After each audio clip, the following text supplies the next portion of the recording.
नमस्कार भावा बहिणीनो. तर झणझणीत चिकन रस्सा करायसाठी बघा इथं अर्धा किलो चिकन घेतलंय मी. चिकनला चांगलं स्वच्छ धुवून घेतलंय. आता ह्याच्यात मीठ आणि हळद टाकून घेतले अर्धा अर्धा चमचा. चांगलं हातानं लावून घेऊ आणि ह्याला 10 मिनिटं बाजूला ठेवून देऊ. नाही ठेवलं तरी चालतंय पण 10 मिनिटं ठेवा म्हणजे चांगलं ह्याच्यात सगळं हे मुरतंय. आता ही चिकन ठेवू आपण बाजूला. इथं बघा थोडंसं आलं लसूण आणि इथं कोथिंबीर घेतली. 1 इंच आलं, 20-25 लसणाच्या पाकळ्या आणि थोडीशी कोथिंबीर वाटून ठेवली.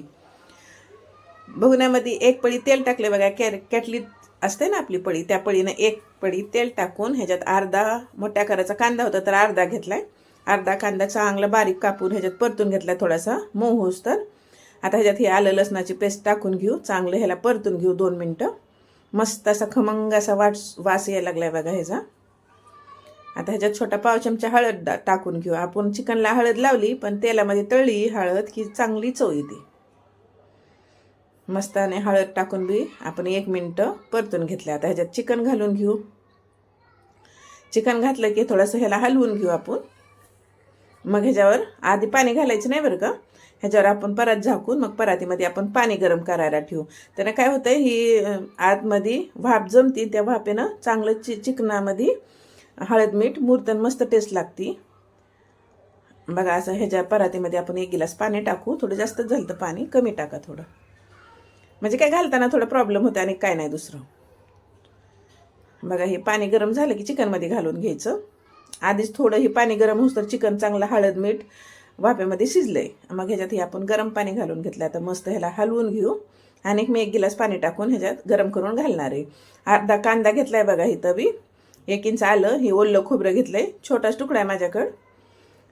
4 हिरव्या मिरच्या, 20-25 लसणाच्या पाकळ्या आणि थोडीशी कोथिंबीर घेतली. ओलं खोबरं आणि एवढंच घाला म्हणजे तुम्हाला सुक्कं खोबरं घालायची गरज पडणार नाही.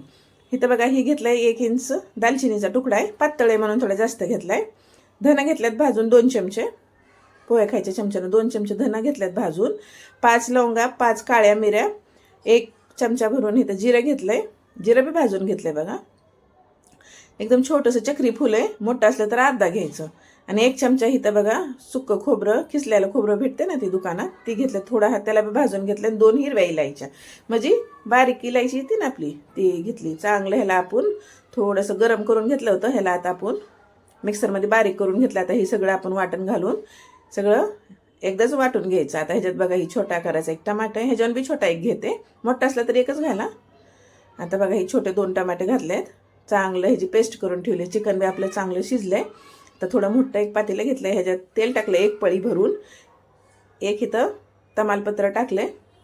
थोडीशी कोथिंबीर घातली. मस्त थोडीशी कोथिंबीर तळली. ह्याच्यात आपण ही हिरवं वाटण घालून घ्यायचं. म्हणजे सगळंच वाटण आपण एकखट्टाच केलंय का नाही तीच घालून घ्यायचं. मस्त आता ह्याला शिजू द्यायचं बरं का. शितोडे पडायला लागले की वरून 1 परात झाका आणि चांगलं शिजवून घ्या. मस्त असं ह्याला मी 5-6 मिनिटं शिजवून घेतलंय. आता ह्याच्यात काळा मसाला टाकते. मस्त आणि ह्याला बी शिजवून घेणार आहे मी 4-5 मिनिटं. काळा मसाला घालून बी म्हणजे तेल सुटतंय चांगली टेस्ट येते. जितका मसाला आपण भाजून घेताना शिजवून घ्याल तेवढी टेस्ट चांगली येणार. बघा मस्त आपला ही मसाला झाला शिजून. आता ह्याच्यात घालायचं आपल्याला हे चिकन. उकडलेलं चिकन मी थोडंसं काढून घेतलंय आळणी. आता बघा असं चिकन घालून थोडा रस्सा बी घालते आणि चिकन पीसेस घालून घेणार आहे. आता ह्याच्यात आपल्याला थंड पाणी घालायचं नाही. गरम पाणीच करून घालायचं. म्हणजे काय होतंय चांगला कट बी येत आहे चिकनला. म्हणजे तर्री येते चांगली आणि चव बी चांगली लागते. थंड पाणी घालायचं नाही कधी बी. आता ह्याच्यात थोडंसं मीठ चवीपुरतं घालून घ्यायचं. तुम्ही चव बघा एकदा थोडंसं हातावर घेऊन चाटून बघायचं. चांगलं थोडं कमी लागलं मीठ तर टाकून घ्या. मी ह्याच्यात बघा 1.5 गिलास पाणी टाकलं. एवढा चिकन रस्सा झालाय बघा. आता मस्त शिजू देणार आहे मी ह्याला 10 मिनिटं बारीक गॅसवर.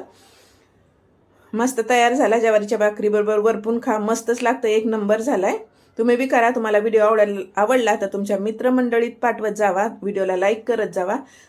गावठी रेशमाला सबस्क्राईब करायला अजिबात विसरू नका. धन्यवाद बघितल्याबद्दल.